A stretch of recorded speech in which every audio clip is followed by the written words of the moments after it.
filme, você percebe que a fotografia é totalmente audaciosa, frenética, câmera na mão. Qual que foi a sua escolha? Por que você optou por fazer esse tipo de linguagem no filme? Bom, eu também ajudei a escrever o roteiro do filme, né? Então, acho que no momento da concepção do filme a gente como eu já sabia que eu ia fazer a direção de fotografia, eu já escrevia pensando em algumas imagens. A gente teve vontade de fazer a câmera na mão, claro, desde o começo, logo na concepção do roteiro e tudo mais, mas a câmera na mão ela foi se impondo com mais força no decorrer do filme. Como era um filme bem de guerrilha mesmo, né? Bem underground, a gente tinha todas essas limitações, a gente tinha que tentar se encaixar nessas limitações. Não é justo também dizer que a gente fez câmera na mão porque a gente tinha limitações, entendeu? Porque parece que a gente tinha uma determinada limitação técnica, vamos fazer porque a gente não tem equipamento. Não era isso, a gente realmente quis fazer câmera na mão desde o começo. A gente até planejava um pouco, mas na hora, se o meu olho pegava um quadro interessante, eu pegava naquilo aqui, mudava na cara dura mesmo, mudava na hora, mudava o quadro, desfocava, e arrumava, reenquadrava no meio da cena.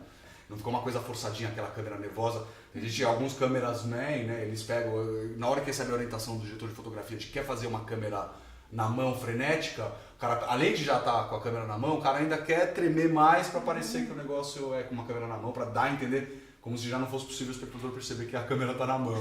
E fazer mais, assim, levar mais com o olho, né? Pensar mais com o olho mesmo. Às vezes eu não estava nem prestando atenção na cena. E você, Wagner, você tem medo da crítica? Não tenho. É a crítica que vai ter medo da gente. A crítica erra muito, né? E as pessoas que estão fazendo cinema também. Então os dois lados eles acabam errando e ficando um errando pelo outro e às vezes assim fica numa dinâmica engraçada. Eu acho que a única coisa que pode acontecer com a crítica, o que mais pode ser aterrorizante, é essa alegação de que pode estar parecido com assim, isso parece com tal filme, essas comparações. Sei. Eu acho sempre muito reducionista, entendeu? E que não explica nada. Mas eu, no geral, respondendo, não temo mesmo, não dou a mínima. Na verdade, eu nem leio as críticas. E como que foi pra você fotografar um Nazi, que é um rockstar, que tá acostumado com palco? Tinha diferença? Antes do Nazi ser um rockstar, ele é o Nazi. Então eu acho que essa coisa, porque ele é super controverso, porque ele é roqueiro, não sei o quê, a personalidade dele é controversa, é muito hiperativa. Alguns atores tiveram dificuldade para atuar com ele no começo, ficavam perdidos, mas logo eles percebiam qual era o ritmo dele, né? Ele improvisou muito, a gente, óbvio, ele seguiu a linha do roteiro, mas as falas foram muito improvisadas, então cada plano que a gente fazia era uma coisa diferente. Do ponto de vista fotográfico, era toda hora uma surpresa diferente. Então a gente marcava a cena, mas ele saía um pouco da marcação, então às vezes eu era obrigado a colocar alguma coisa em primeiro plano, porque ele saía completamente da marcação, a parede ficava bem na frente e eu precisava fazer aquele processo de reenquadramento, né, que eu falei antes, e colocar a parede de uma maneira que ficasse bonito, né? Pensando na parede, então eu desfocava a parede, deixava o Nazi ali focadinho, colocava ele em primeiro plano, tentava criar uma composição bonita e ia embora. Só que aí, 5 segundos depois, ele saía daquele corte que ia fazer. O ator ele fica muito preocupado com o que a câmera vai fazer, com o que o fotógrafo está pensando. E o Nazi não estava preocupado com isso. Isso ajudou na interpretação e indiretamente acabou ajudando na fotografia.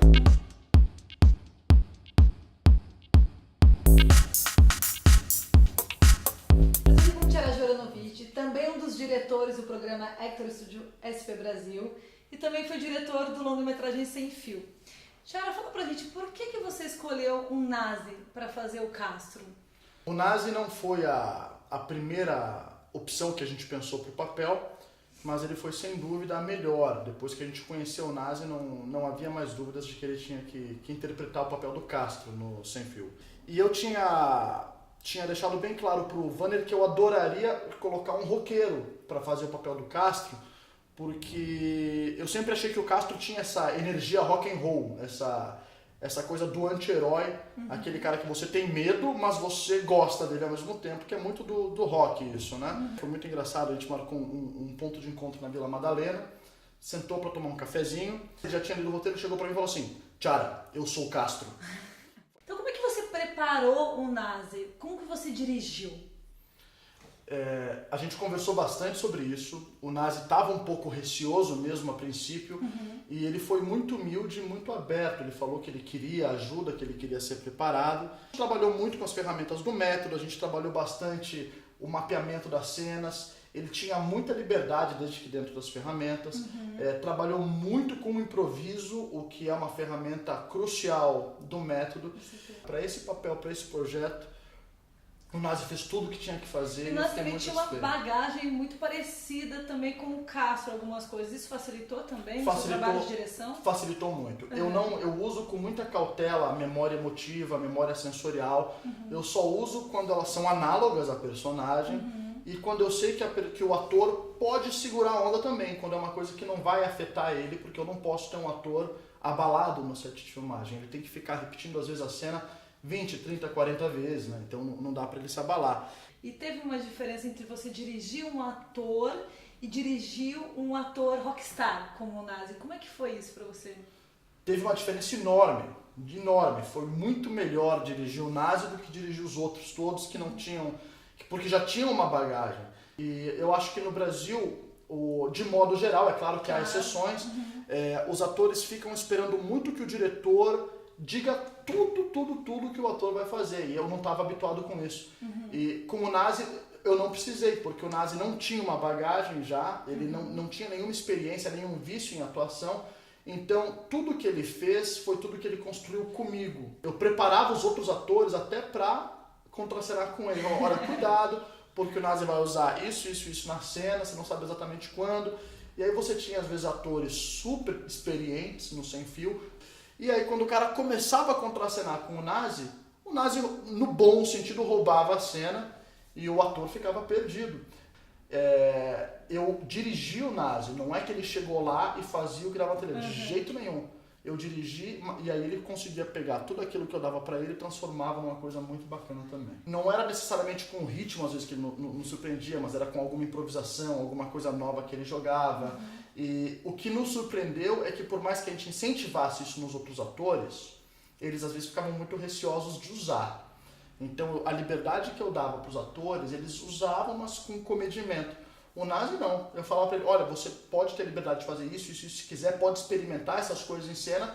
Ele agarrava, experimentava e ia. E é isso que eu adoro ver num ator, né? Ele pegar a ferramenta que o diretor dá, fala, tá aqui sua ferramenta.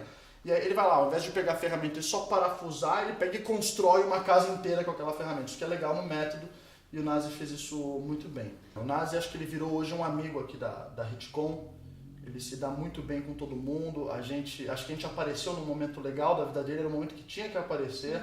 Era um momento conturbado, e fazer um filme, o Nazi mesmo fala que foi uma terapia. Ele acabou depois propondo que a gente fizesse o videoclipe. A música Onde os Anjos Não Ousam Pisar é uma música bem obscura, né? Uma música pesada. E o filme é um pouco assim. O clipe dessa música é quase como se fosse um trailer ou um teaser do Sem Fio. Vamos dar uma olhadinha no videoclipe Onde os Anjos Não Ousam Pisar, do Nazi.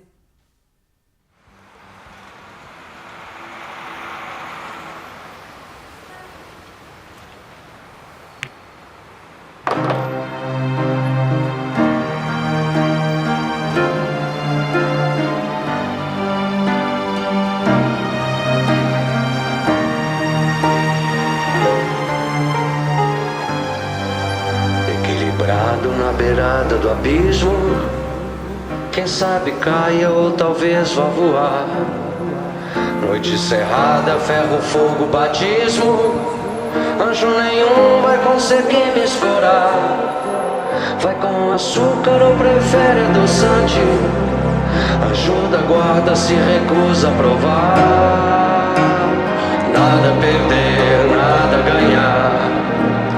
Enlouquecer ou delirar, e eu ainda insisto em andar onde os anjos não ousam pisar.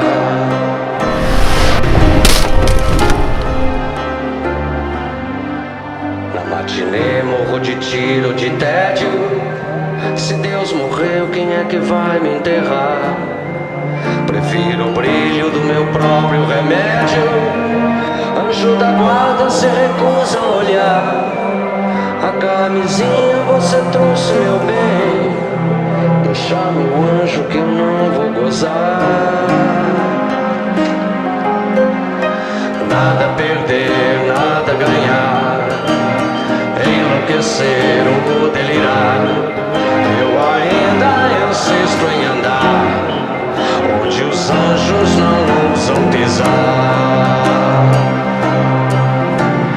Alma vazia, vende todos os móveis. Levei na troca pó de pirlim-pim-pim. Luz na neblina, solidão, automóveis. Molhado asfalto das esquinas de mim. Abandonado por meu próprio destino, fazendo força pra seguir sem pensar.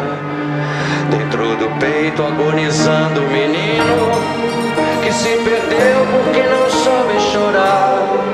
Se não tem cura eu toco um tango argentino, olhando o anjo que não sabe dançar.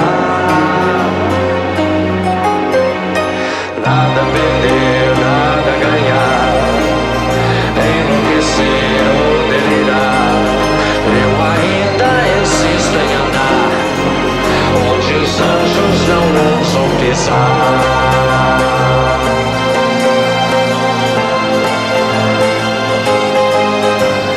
Nada a perder, nada a ganhar, enlouquecer ou delirar. Eu ainda insisto em andar onde os anjos não ousam pisar.